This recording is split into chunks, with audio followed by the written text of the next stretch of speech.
wato bari ba ku wani labari. Wallahi sun ji ga dai. Wallahi ban didi.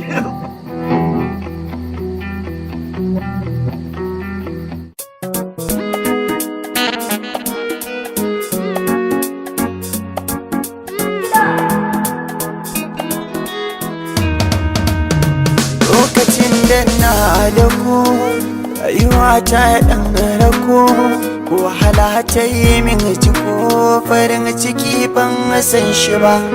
A hanarin zuwa na tuno na gudana ji ɗanɗano, ran da na yi babban gamo labarin da ke so ranar ina bakin aiki sai na ga wata tayo birki, abinda ya ban mamaki sai ta ce malan taso aiki na ke so biya. A yanayinta da tarbiyya na zatanta da kyan haniya, da mafana ce bakar wuya ban sama abinci ba koda. Ku gina sanna a sannu dan jinta ta kasance, na ɗauki kayan amma ban kai ba sai da maraice. Dan gidansu da nisa na sha wuya ta kaice, sai ta gaya mini cewa dan dakata karkazarce. Sai da na kai kayan duk ta yi tambayar sunana, ko da taurin kaina sai na ce ki bani kuɗina. Kana ta ce bana zan bata don wata rana. Na ce na gabas kina yamma, Allah sallame ni da himma. Kin gana gaji sosai ga jikina ya ɗauke rama.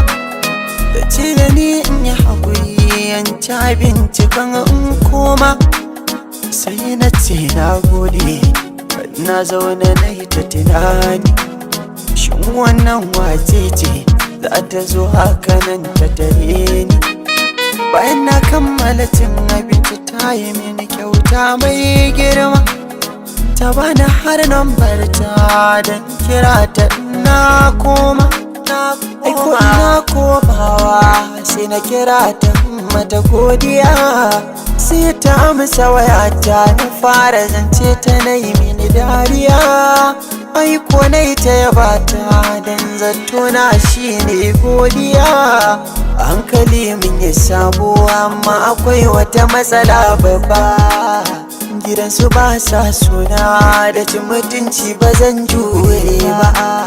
To ku biyo na sanu ba anan gizo ya isa garba, dan na fara tunanin rubuta waka rerawa. Lokaci ba zai bari ni bayyana labarin nan duka ba, sai ku biyo na a sannu.